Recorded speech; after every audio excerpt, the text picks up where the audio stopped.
ဒီကများအားလုံးပဲမင်္ဂလာပါချက်စီArena YouTube channel ကနေညီတို့အားလုံးကိုပြန်လည်ပြီးတော့ကြိုဆိုလိုက်ပါတယ်အဲ့တော့ကျွန်တော်ကဗီဒီယိုလုပ်ဖြစ်လိုက်မလုပ်ဖြစ်လိုက်ပေါ့လေကျွန်တော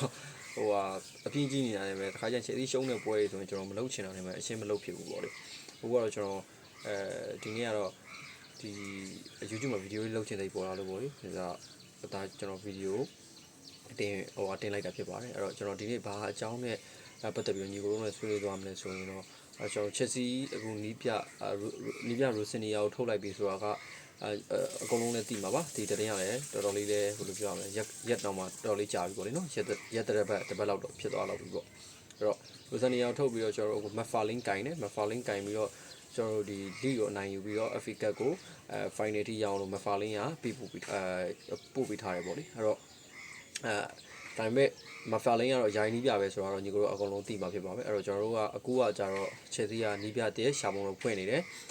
ချက်စီနီးပြတဲ့ရှာပုံလို့ဖွင့်နေတဲ့ထဲမှာကျွန်တော်တို့မျိုးစုံပေါ့လေနော်သတင်းတွေမျိုးစုံထွက်နေတယ်သတင်းတွေမျိုးစုံနီးပြကအမျိုးစုံပေါ့ဇာဘီလွန်ဆိုရှိတယ်မာကိုဆေးပါပုံမအောင်ရဲ့နီးပြအာယာအိုလာရှိတယ်ပေါ့အများကြီးပေါ့နော်ဒေါ်မွန်ရဲ့နီးပြဟောင်းတို့ပေါ့ဒီသူတို့နီးပြလက်တွေအများကြီးရှိကြတယ်ပေါ့အများကြီးရှိကြတယ်ဟိုတနေ့ကကျွန်တော်တို့ဇာဘီလိုဆိုနဲ့ဇာဘီစလုံးရဲ့ agent တွေနဲ့ဆွေးနွေးရဆိုပြီးကျွန်တော်တို့သတင်းလေးတစ်ပုဒ်တက်လာတယ်ဗောလေဒီသတင်းကကျွန်တော်တို့ Chelsea fan တွေအတွက်ဆိုရင်တော့ဒါအပြူသဘောဆောင်တဲ့သတင်းကောင်းတဲ့သတင်းပေါ့နော်ကျွန်တော်တို့ဒီလိုမျိုးသတ်မှတ်လို့ရတယ်ပေါ့ဟောမာကိုစီဗာနဲ့တဲ့မာကိုစီဗာကိုပုတ်ကနေဒီကျွန်တော်တို့ဒီဘယ်လိုပြောမလဲထောက်ခံထားတယ်ဆိုတဲ့ဟာလေးပြောတယ်ဗောလေအဲ့တော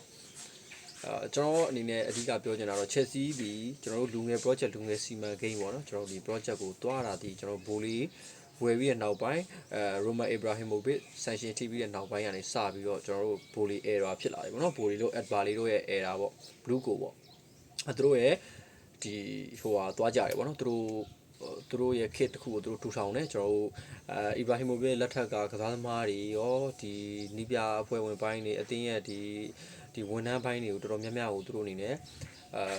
ယ်လိုပြောရမလဲလမ်းခွဲလိုက်တယ်လမ်းခွဲပြီးတော့သူတို့ရဲ့လုံးဝရဲ့သူတို့ရဲ့ဒီ project ကိုသူတို့အစနေပြန်စတယ်ပေါ့လေနော်အစနေပြန်စတော့ Chelsea ရဲ့ project ကတော့ဒါကျွန်တော်အပိရဲ့ညီကိုတွေအကုန်လုံးလည်းသိတယ်လူငယ် project လူငယ်စီမံကိန်းလူငယ်နည်းပြနဲ့သူတို့ကသွားကျင်တာပေါ့ဒါပေမဲ့ကျွန်တော်တို့ကနှစ်ကာလက3နှစ်လောက်ကြာတဲ့အချိန်ထိမှာကျွန်တော်တို့ရဲ့လူငယ် project လူငယ်စီမံကိန်းကပြောရရင်လက်ရှိချိန်အောင်မြင်တယ်ဆိုတော့အသီးပွင့်ကိုကျွန်တော်တို့မတွေ့ရသေးဘူး FIFA World Cup Final ကိုရောက်တယ်ကျွန်တော် PSG ကို 3C နဲ့နိုင်ယူပြီးတော့ကျွန်တော်ဒီအောင်မြင်မှုလေးရထားတယ်ပေါ့နော်ဒီအောင်မြင်မှုလေးရထားတယ်ဒါပေမဲ့ကျွန်တော်သုံးခဲ့တဲ့ပတ်စံတွေကျွန်တော်တို့အသေးက investment လုပ်ထားတဲ့ပတ်စံတွေနဲ့စာရင်ကျွန်တော်ပြန်ရတဲ့အောင်မြင်မှုတွေကကျွန်တော်လုံလောက်မှုမရှိဘူးလို့ကျွန်တော်တအူးတဲ့အမြင်ကတော့ခံစားရတယ်အဲ့တော့ကျွန်တော်ဒီဘိုင်းနဲ့ပတ်သက်ပြီးတော့ဗောလေဒီဘိုင်းနဲ့ပတ်သက်ပြီးတော့ကျွန်တော်တက်ဗီဒီယိုတစ်ခုလုပ်ပေးမယ်အခုကျွန်တော်ဒီနေ့ဒီဗီဒီယိုကတော့နီးပြနဲ့ဗောနော်အဲ့တော့နီးပြလေးမျိုးစုံထွက်တဲ့အထဲမှာလက်ရှိစီဗောလေနီးပြထွက်တဲ့ဇာဘီလိုဆိုမာကိုဆေးပါအိုင်ရာအိုလာဒီနီးပြတွေအများကြီးထွက်တဲ့အထဲမှာကျွန်တော်လက်ခံလို့ရတဲ့နီးပြကျွန်တော်ရင်းနှီးတာဗောနော်ကျွန်တော်ရင်းနှီးပြီးတော့ကျွန်တော်လက်ခံလို့ရတဲ့နီးပြကျွန်တော်တို့2ယောက်လောက်တော့ကျွန်တော်တွေ့ရအဲ့ဒါကျွန်တော်ဇာဘီလွန်ဆိုနဲ့ကျွန်တော်တို့အိုင်ရာအိုရာပေါ့လေအဲ့တော့ဇာဘီလွန်ဆိုကတော့ညီကိုတို့အကုန်လုံးသိတယ်လီဗာကိုဆင်နဲ့အတူကျွန်တော်တို့အောင်မြင်မှုတွေရထားတယ်ပြီးတော့ Real Madrid မှာReal Madrid ကိုသွားပြီးတော့နှီးပြလုပ်တယ်ဒါပေမဲ့ Real မှာကျတော့အရန်ဘယ်လိုပြော image ကြီးမားတဲ့ player တွေအရန်များတယ်ပေါ့အရန်များတဲ့ဟာကျတော့ဘယ်လိုပြောတကယ် world class level တော့မှသူတို့က world class ရဲ့ထိပ်ပေါ့လေနော်ပြောချင် Ronaldo Messi တို့နဲ့တော့နှိုင်းယှဉ်လို့မရဘူးဒါပေမဲ့သူတို့ကRonaldo Messi တို့မရှိတဲ့နောက်ပိုင်းမှာသူတို့က Ronaldo Messi တို့ရဲ့အရှိန်အဝါလိုမျိုးအထိသူတို့က power ကြီးတယ်ပေါ့နော်အဲ့လိုကစားသမားတွေကိုကင်နေရတော့ဒီကစားသမားတွေကဘယ်လိုပြောရမလဲဘယ်လိုပြောအတ္တလေးတွေရှိကြတယ်ပေါ့လေနော်မန်လေးတွေရှိတဲ့အတွက်ကျတော့ထိန်းချုပ်ဖို့ကသူတို့ခက်တယ်ပေါ့အဲ့တော့ဇာဘီလိုဆိုကတော့ free မှာ free ခဲ့တယ်ကျွန်တော်ပြီးအိုင်ရာအိုလာရှိမယ်ပေါ့အိုင်ရာအိုလာကတော့ညီကိုတို့အကုန်လုံးလည်းမြင်ပါပါတော်တော်လေးကိုကောင်းတဲ့နေပြလူငယ်တွေကိုမွေးထုတ်ကျွန်တော်တို့ရှိတဲ့လူကိုအယောင် polish တင်ပေးနိုင်တယ်ပေါ့လေနော် polish တင်ပေးနိုင်တယ်ပေါ့polish တင်ပေးနိုင်တယ်ဆိုတော့ကျွန်တော်တို့စီမညိုတို့ဘာတို့ပေါ့ဒီလိုလူတွေအကုန်လုံးကိုသူတို့ polish လုပ်ပြီးတော့သူကနေရာတစ်ခုအထိရောက်အောင်ပို့ပေးထားတယ်ဒီသူ့ရဲ့အသင်းကိုရောကစားသမားတွေရောကစားကွက်ကအစားပေါ့လေနော်ဒီနှစ်ယောက်ဆိုရင်တော့ကျွန်တော်တို့အနေနဲ့ကျွန်တော်အနေနဲ့လက်ခံလို့ရတယ်ပေါ့လေလက်ခံပေးလို့ရတယ်မာကိုဆေးပါတို့ဘာလို့ဖြစ်လာမယ်ကျွန်တော်တို့အရင်တော့လိုပဲနီးပြဖြစ်လာမယ်ဆိုရင်တော့ဒီဟာက ကျွန်တော်ကောင်းမွန်တဲ့အရွေးတစ်ခုမဟုတ်ဘူးလို့ထင်တယ်ဒီအရင်လိုပုံစံပဲအရင်လိုနီးပြပုံစံပဲအရင်လိုပုံစံပဲဟိုလိုပြောရမယ်ဟိုဥမာရိုဆနီယာတို့လို level မျိုးကျွန်တော်တို့ဒီလိုလူတွေကိုပဲကျွန်တော်တို့ရှာပြီးတော့ခန့်မယ်ဆိုရင်တော့ဒါအသေးက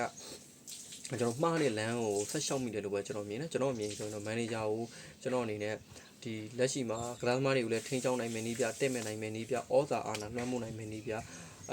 ဒီ reset ကောင်းအောင်လုပ်ပေးနိုင်မယ် reset ကောင်းအောင်လုပ်ပေးနိုင်မယ်ဒီကျွန်တော်တို့ဟိုနီးပြမျိုးပေါ့လေနော်အတင်းကိုလည်းထိန်းချောင်းဒီအတင်းရဲ့ကစားသမားတွေကိုလည်းကျွန်တော်တို့ထိန်းချောင်းပေးနိုင်မယ်ဒီပြီးသွားရင်ဒီဘယ်လိုပြော level ရတဲ့ work class အဆင့်တစ်ခုရှိတဲ့နီးပြကိုပဲကျွန်တော်တို့အနေနဲ့လက်ခံတယ်ဘာလို့လဲဆိုတော့ဒီကျွန်တော်တို့ရဲ့လက်ရှိကစားသမားတွေဒီအရန်ကို potential ရှိတဲ့ကစားသမားတွေအရန်များတယ်လူငယ်တွေအရန်များတယ်အဲ့တော့သူတို့ကိုလွှမ်းမိုးနိုင်မယ့်နီးပြမျိုးမဖြစ်မနေလိုအပ်တယ်သူတို့ကိုလွှမ်းမိုးပြီးတော့သူတို့ကိုငါအောင်မြောင်လုပ်ပေးနိုင်တယ်ဆိုတော့သူတို့ရဲ့စိတ်ထဲကို mindset ထည့်ပေးနိုင်မယ့်နီးပြမျိုးပေါ့လေဒီလိုနီးပြမျိုးသူတို့ယုံကြည်မှုရမယ့်နီးပြမျိုးပါပဲအတင်းတော်ဆုံးဖြစ်မယ်လို့တော့ကျွန်တော်ထင်တယ်အဲ့တော့လက်ရှိထွက်နေတဲ့နီးပြတွေမှာဆိုရင်တော့ကျွန်တော်အနေနဲ့ကတော့ဇာဘီလွန်ဆုံနဲ့အိုင်နာဟိုတော့လက်ခံတယ်ဒီလိုပဲမာကိုဆေးဘာတို့တခြားကျွန်တော်တို့ဒီတခြားပေါ့လေနော်ဟိုကျွန်တော်တို့အန်ဆိုမာရက်စကာဟိုလိုပြောအဲ့လိုမျိုးအန်ဆိုမာစာခေါ်အန်ဆိုမာရက်စကာကိုချယ်ဆီကခေါ်လိုက်တော့က level မျိုးပေါ့လေပြောချင်တာကတော့ရိုစင်နီယာတို့ level အန်ဆိုမာစကာချယ်ဆီနဲ့မအောင်မြင်ဘူးပေါ့နော်အောင်မြင်သွားတဲ့အတိုင်းအတာတစ်ခုတော့ရောက်သွားဒါပေမဲ့ပြောချင်တာမခန့် SK မှာပရိသတ်စိတ်ကြိုက်မဟုတ်ဘူးဘယ်ကဟိုအရင်အောင်မြင်မှုလောက်မယူထားဘူးမယူထားဖြစ်တဲ့အတင်းကြီးကိုရောက်တယ်အတင်းကြီးကိုရောက်ပြီးတော့အဲ့မှာဟိုဘယ်လိုပြောရမလဲမထိနိုင်တော့ဘူးပေါ့လေညီကတို့တရုတ်မှာ Green Border တော့ဆိုရင် Green Border က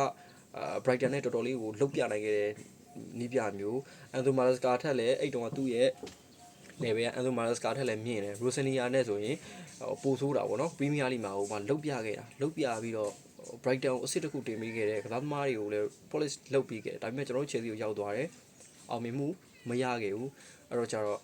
ကျွန်တော်အနေနဲ့ဆိုရင်တော့နီးပြတွေခန့်ရမယ်ဆိုရင်တော့ဇာဘီလွန်ဆိုနဲ့အိုင်နာအိုရာကိုတော့ကျွန်တော်လက်ခံတယ်အဲ့နှစ်ယောက်ထဲမှာဆိုရင်တော့ကျွန်တော်ဇာဘီလွန်ဆိုပို့ပြီးတော့ကျွန်တော်သဘောကျတယ်ညီကိုအမြင်ဘယ်လိုရှိလဲမသိဘူးဘာလို့သဘောကျလဲဆိုရင်တော့ကျွန်တော်အနေနဲ့အသီးအတွေ့အကြုံရှိတယ်အသီးအတွေ့အကြုံလည်းရှိသွားပြီအတွေ့အကြုံလည်းတော်တော်များသွားပြီချက်သီးထက်ဟို real ဆိုတာချက်သီးထက်ဟိုလိုပြောရမလဲအချိန်ဝါအရဆိုရင်နှာတစ်ဖြားတပန်းတာတော့မယ်ပေါ့လေဒီလိုအတင်းကိုလည်းသူကင်တွယ်ခဲ့ပြီးသွားပြီအဲ့ကကစားသမားတွေကောင်းပါလေဆိုကစားသမားတွေကိုလည်းကင်တွယ်ခဲ့ပြီးသွားပြီသူ့ရဲ့နောက်ကျောင်းကြည့်လိုက်လဲကျွန်တော်တို့အသေးရန်ကစားသမားတွေလေးစားလောက်တဲ့ယုံကြည်ရလောက်တဲ့ဟိုဘယ်လိုပြောရမလဲယုံကြည်ရလောက်တဲ့အနေအထားမျိုးအထိဇာဘီလွန်ဆိုတာရှိခဲ့တယ်အိုင်နာအိုရာဆိုရင်တော့အဲ့လောက်ထိအချိန်မှမရှိဘူးပေါ့လေအဲ့တော့ကျတော့ကျွန်တော်အနေနဲ့ဇာဘီလွန်ဆိုတော့ချက်စီအတင်းဒီပြဖြစ်တဲ့နယ်လို့ကျွန်တော်ထင်တယ်ကျွန်တော်ရဲ့ဆန္ဒပြည့်မပြည့်ရတော့ကျွန်တော်တို့ဒါဆက်လက်စောင့်ကြည့်ရမှာဖြစ်ပါတယ်ပေါ့နော်အဲ့တော့ညီကိုတို့ရောဘယ်လိုမြင်ကြလဲဒီလိုပဲအရင်လိုပဲတခြားနည်းပြတော့ဒါကျွန်တော်တို့ခေါ်လာမယ်ဆိုရင်တော့ကျွန်တော်တို့အနေနဲ့ဒီခေါ်လာမယ်ဆိုတော့ရူဆနီယာတို့လို level ပေါ့ဗျာသိရမှာဘယ်ကနေဟိုဟာဖြစ်လာမှန်းမသိတဲ့နီးပြတွေတော့ခေါ်လာမယ်ဆိုရင်တော့ကျွန်တော်အနေနဲ့ဘုတ်ဖွဲ့ဟိုတော့ပြောင်းလဲမှုသိပြီလို့ထင်တယ်အဲ့တော့ဇာဘီလိုဆိုရောက်မရောက်ကျွန်တော်တို့တစ်ချက်လောက်စောင့်ကြည့်လိုက်ရအောင်ရောက်တယ်ဆိုရင်တော့ကျွန်တော်အနေနဲ့တော်တော်လေးကိုပြောမိမှာဖြစ်ပါတယ်အဲ့တော့ကျွန်တော်နောက်ဗီဒီယိုကြီးset တင်သွားပြီးဖို့ရှိတယ်အဲ့တော့တခုခုကျွန်တော်အနေနဲ့ဆွေးနွေးချင်တာရှိတဲ့ညီကိုတွေဆိုရင်ကျွန်တော် comment လေးမှာ YouTube ရဲ့ comment မှာဟို comment ပေါက်မှာဒီကျွန်တော်မှတ်ဟို comment လေးတွေပေးခဲ့ပါဗောလေကျွန်တော်အဲ့ဒါလေးအဲ့ comment လေးတွေကြည့်တော့ကျွန်တော် video လေးတွေလုပ်ပေးမယ်ကျွန်တော် Chelsea ရဲ့လူငယ် project ဖေးပြီလားဆိုတဲ့ video တစ်ပုဒ်ကိုလည်းကျွန်တော်ဟိုလိုပြောရမယ်ပြန်တင်ပေးဖို့ရှိတယ်ဗောလေအားလုံးကျေးဇူးတင်ပါတယ်